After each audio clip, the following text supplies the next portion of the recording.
I'm Joeita Gupta, and this is The Pulse. Tenants and landlords.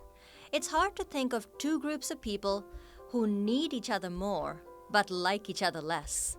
The media is rife with stories about housing, landlords, and tenants. The lack of affordable housing, the slumlord who doesn't make repairs, and the tenant always behind on rent. These are some of the enduring images and ideas that underpin many of our discussions about housing and tenants. But there are other stories as well.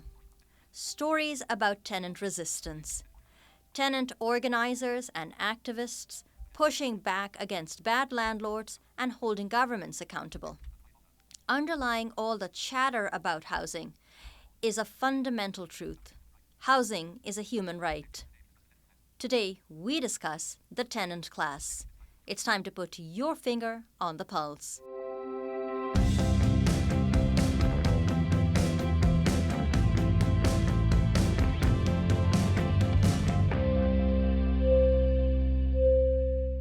Hello and welcome to The Pulse on AMI Audio. I'm Joeita Gupta.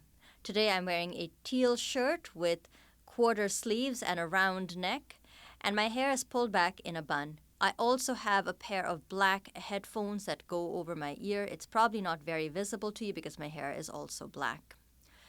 I'm joining you from the AMI Accessible Media Studios in Toronto, and it's shaping up to be a rainy day here in the city and has brought, I think, some welcome relief to all of us dealing with wildfires across the country. I hope you're staying safe and looking after yourselves and your loved ones. I know we often talk about housing being in a state of crisis as well across Canada. We've had numerous stories about housing, and here on The Pulse, we intend to take a deeper look at the question of housing, tenants, and landlords. And so, what we're going to be doing is over the next 3 weeks, we'll have 3 experts joining us to give us their take on housing. What are some of the barriers? Where do they see the opportunities? And what are our solutions? We'll be spending a lot of time next week and the week after that having a discussion about disability and housing. But this week, I wanted to have a discussion to foreground our 3-part episode on disability and housing. I'm delighted to welcome to the show economist Ricardo Tranjan. Ricardo is with the Canadian Centre for Policy Alternatives, and he recently wrote a book, The Tenant Class. Ricardo, I am so pleased and delighted to welcome you to the program. Thanks so much for being here. Hello, and thanks for having me here. When we talk about housing in Canadian media, Ricardo, we often hear the term used as a housing crisis in Canada. And yet, in your book, in the very first paragraph, you say there is no such thing as a housing crisis. What do you mean by that? Well, what I'm saying is that housing crisis is not the correct way of talking about what we're seeing today. What we're seeing today is a rental market that is largely unregulated, that allows landlords to continually increase their profit margin, that allows private investors to build wealth. Whereas on the other hand, you have tenants that are struggling, that are paying too much in rent, that are having a hard time securing a unit, and never mind building long-term financial security. And so when we talk about a crisis, we usually tend to think about something that it's new and unexpected, that hit us by surprise, whereas this has been happening for a very long time. When we talk about a crisis, we usually think about something that negatively impacts everyone or most people, which is not the case here. It's this, impacts mostly tenants and tenants only. And also, when we talk about a crisis, we tend to assume that everyone is engaged or interested in finding a solution. And this is the part that I find most disconcerting, this assumption that because of a crisis, everyone wants to solve it, when in fact there are segments of the population, of the economy, that don't want things to be any different, and that are actively lobbying to keep the things exactly the way they are because they're benefiting tremendously from it. That's why I argue that housing crisis is not the right way to talk about this. Well, the other thing we hear a lot in the news, and you can let me know if you have a quarrel with this, is an emphasis on affordable housing or the lack of affordable housing. Is it enough for us to talk about affordable housing, or do we need to take the conversation further? Yes, I do have a beef with the way we talk about affordable housing because it just kind of like, what does it even mean? Affordable to who? And it is just this kind of plastic term that politicians throw around because no one would ever be against affordable housing, right? We can again assume that it's a solution that we all actively looking and engaged in delivering. Governments used to, politicians, I mean, and governments too, used to be more clear about saying public housing, social housing, not for profit housing. And I think that's a better term that communicates that what we want is to build more housing that will not have profit as part of the equation. What we want is to either increase through construction the size of all housing that is outside of the market, or we want to acquire more housing that is currently in the private sector and bring it to the non-for-profit sector. I think that non-market housing is a much better term. The other argument we hear a lot, and this is especially true for anyone who's taken an introductory economics class, is supply goes down, demand goes up, prices go through the roof. And that, a lot of people argue, is what's happening with housing. And their solution is that if you just build more housing, it's going to take the pressure off the housing market. And of course, it's going to be private developers who build this housing for us. But the moment you introduce more supply in the housing market, it's going to help to address some of those shortages and allow tenants to have more options and maybe more affordable housing. How does that argument track with you, Ricardo? Do you think that if we just address the supply side of this, we would get around the housing problems that we're dealing with at the moment? Yes, I also have a difficulty with that argument, and this is a sort of really complicated question because we do need more housing. Um, as the Canadian population continues to grow, in whichever way we're growing, we need to build more house that accommodates that population growth. We need more purpose-built rental units, buildings that are designed for tenant families, which we have stopped building by and large over the past 20 years or so, depending on what city you're talking about. So yes, we need to build more, but building is necessary but not sufficient. Just building anything anywhere and renting it at any cost will not solve the issue of providing housing to tenant families that is more fairly priced. Um, it takes other measures on top of that. It takes, again, increasing the supply of or housing that is non-market housing. It takes strengthening the rent control so that the new units that come to the market come and remain at a stable rent levels. So it is a self-serving argument often because the second part of the argument is that developers and landlords need less regulations and more incentives for governments because that's how the story goes, right? Well, we have a housing crisis. Okay, great. What's the solution? More housing. Great. We built more housing. Prices didn't go down. We built more house. Prices didn't go down. We built more houses. Prices didn't go down. Oh, what should we do now? We should build even more. But now, this time, governments should, remove the so-called red tape. They should remove regulations for developers. They should provide us more subsidies, more cheap loans, and then the house is going to be more affordable.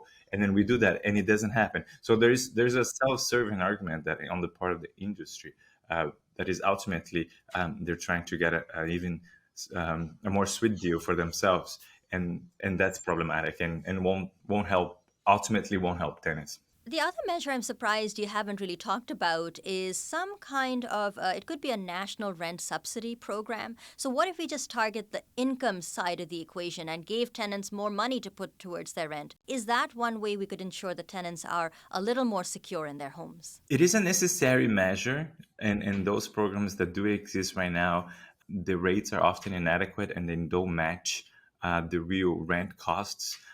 So this is really important side of the equation, which is to make sure that the income of tenants it's growing at an adequate pace, and that any rent subsidy also is growing at an adequate pace. but it will never be adequate if we don't control profit on the other side, right?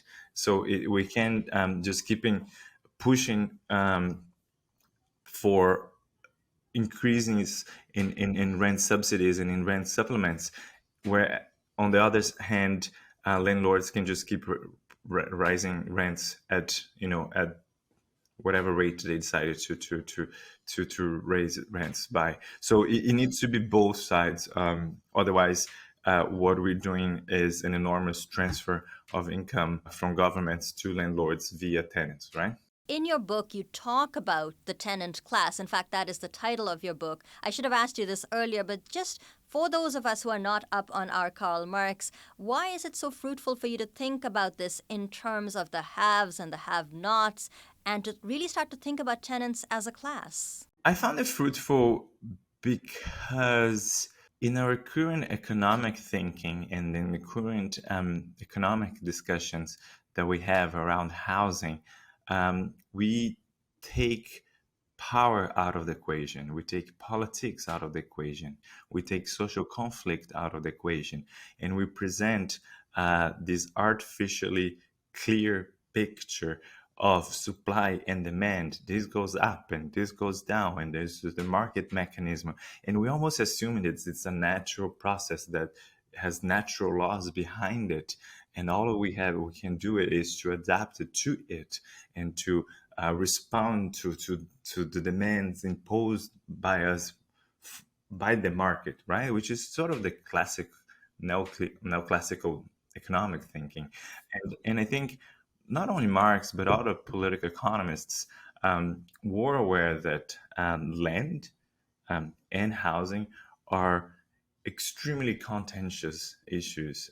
There are the center of a lot of social conflict and political conflict, and there's a lot of power conversations and dynamics that take place around housing and land, and it's, I think, unhelpful to ignore those conversations, to ignore those dynamics, right? So I think that's one of the reasons why I go back to the classics. It is my attempt to bring power, politics, and social conflict, which does exist. We can't pretend it doesn't. It does exist.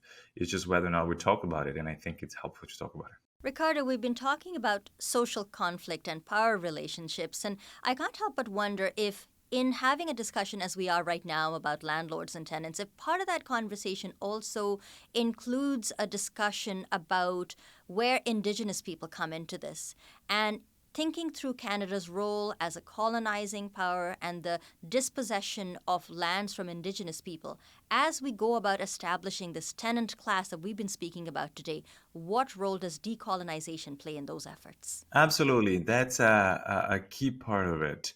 Housing is built on land.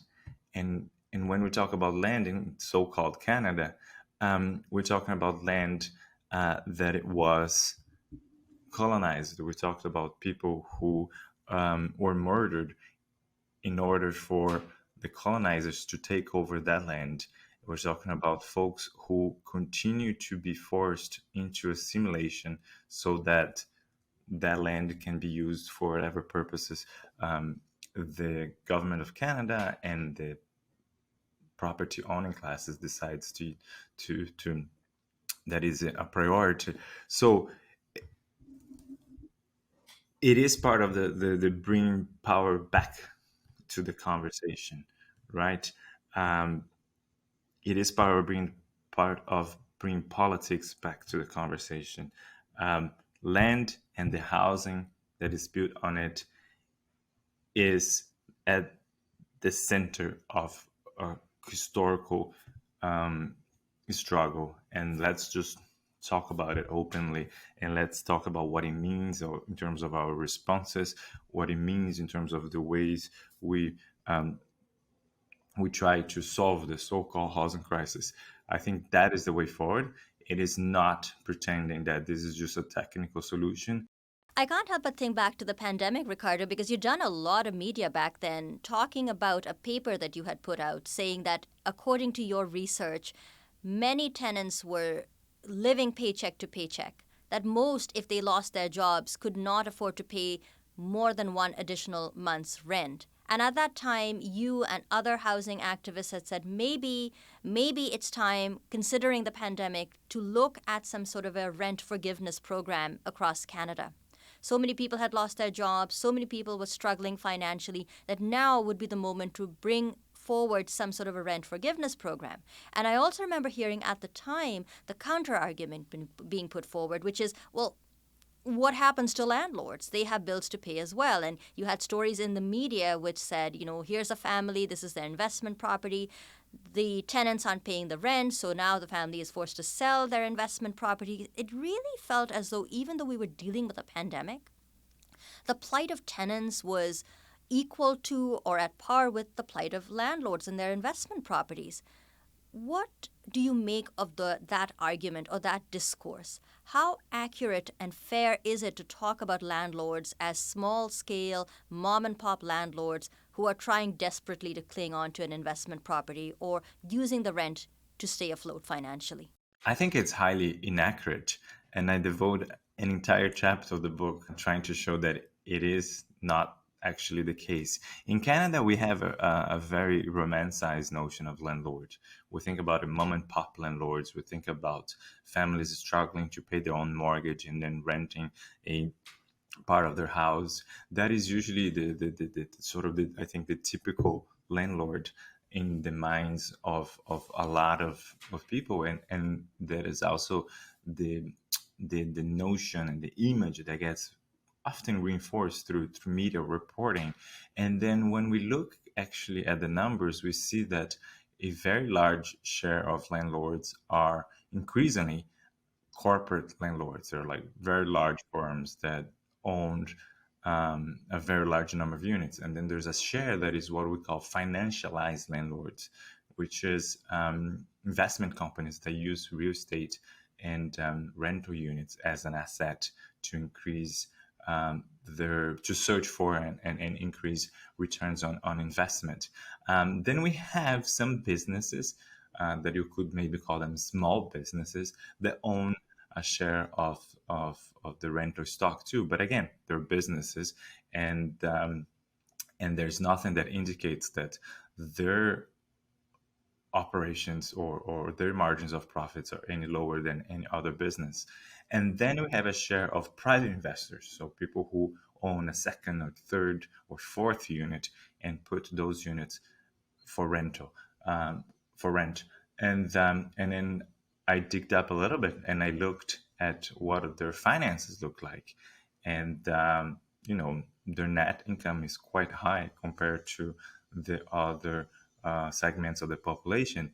And then you get at the end of it, you have a very small share of homeowners whose income is below or around the median income, and who rent a portion of their houses, a room or a basement or some part of their house in which they also live, in order to bring additional income that allows them to sort of get by.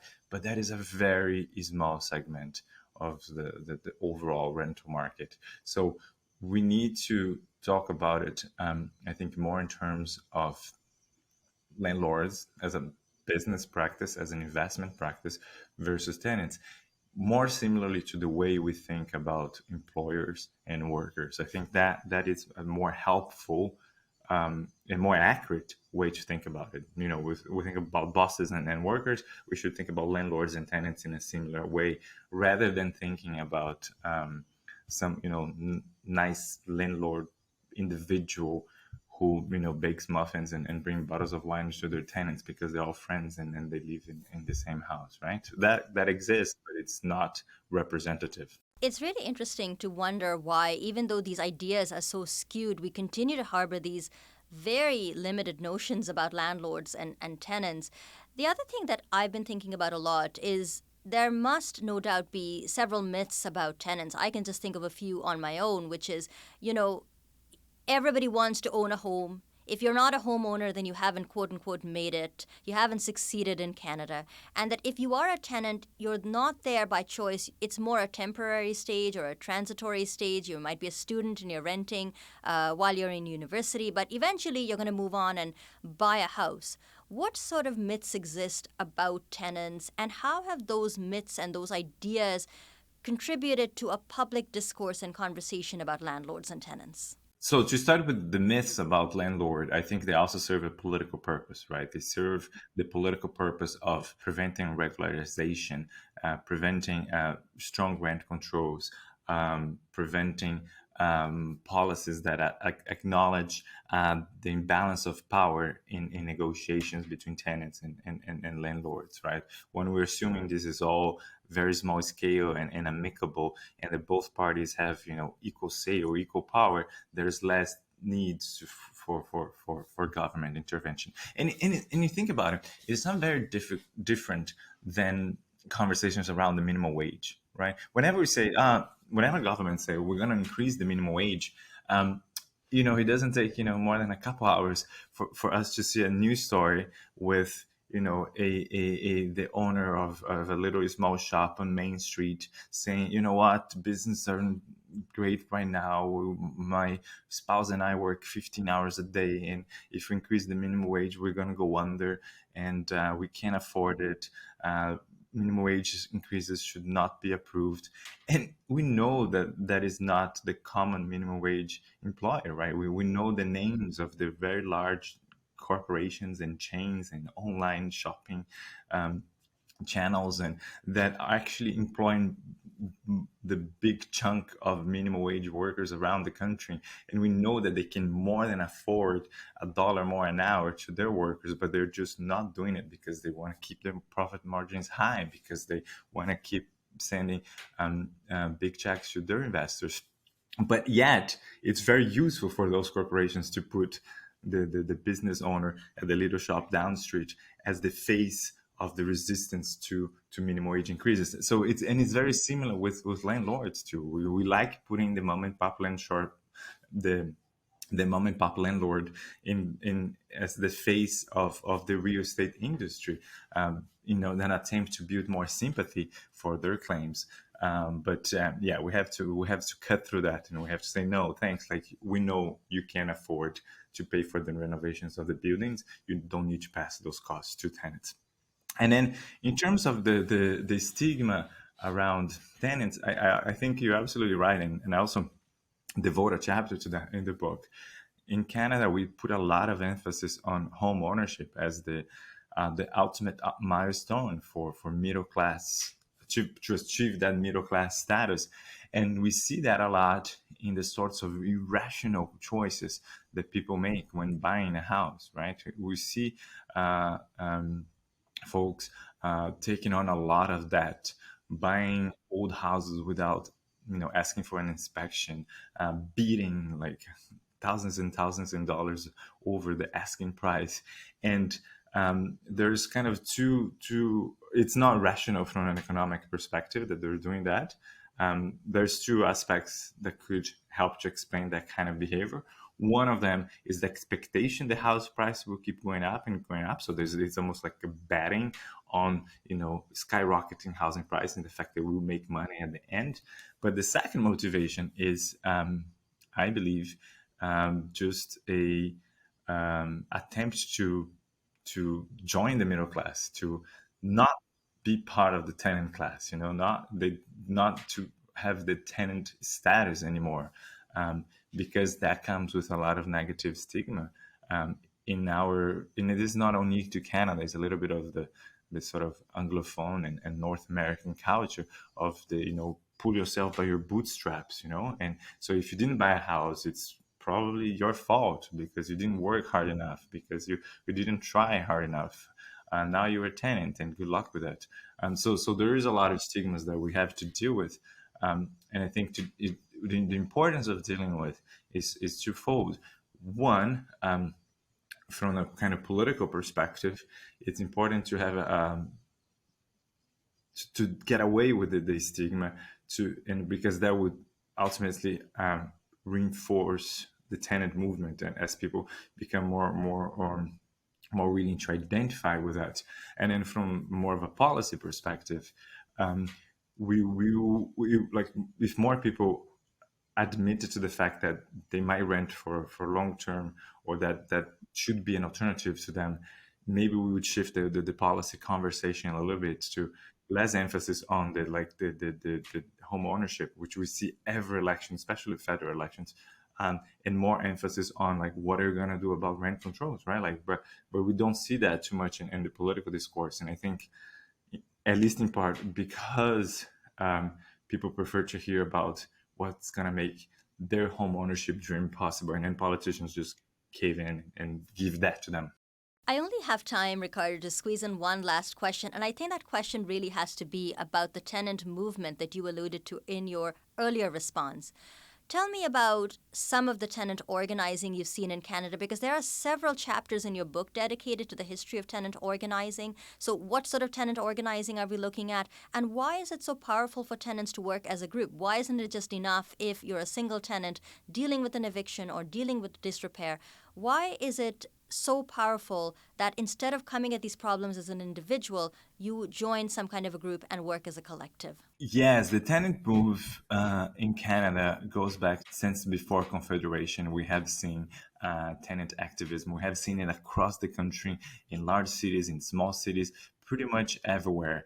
Sometimes it gains momentum, sometimes it recedes a little bit to the background, but it's always there. Um, Presently, in Toronto, we have two buildings on rent strikes. Tenants are decided to withhold their hands in an attempt to prevent the landlords from applying for above guideline rent increase. When talking about the tenant movement, I find useful to compare it with the labor movement, right? Like workers on their own, they have very little power of negotiating with the bosses, right? And so we learned that early on, we learned that a long time ago. And so what workers decided to do, they decided to organize first at the factory floor level, right? So that they could engage with demands with their employer directly and ask for better working conditions and decent pay at their factory level. And then eventually they said, well, this is a bigger movement. There's an entire working class that needs to be organized. And then we formed larger unions that also had a political role in pushing for legislation and that protects tenants overall as a class. And that has been enormously successful. There would be no middle class here or anywhere without the labor movement. And I think the same lesson applies to tenants. And I think that's what we're seeing right now. There's a lot of organizing at the building level, and that allows tenants to have a much more power and collectively bargaining against rent increases, against evictions, against for repairs that are never done.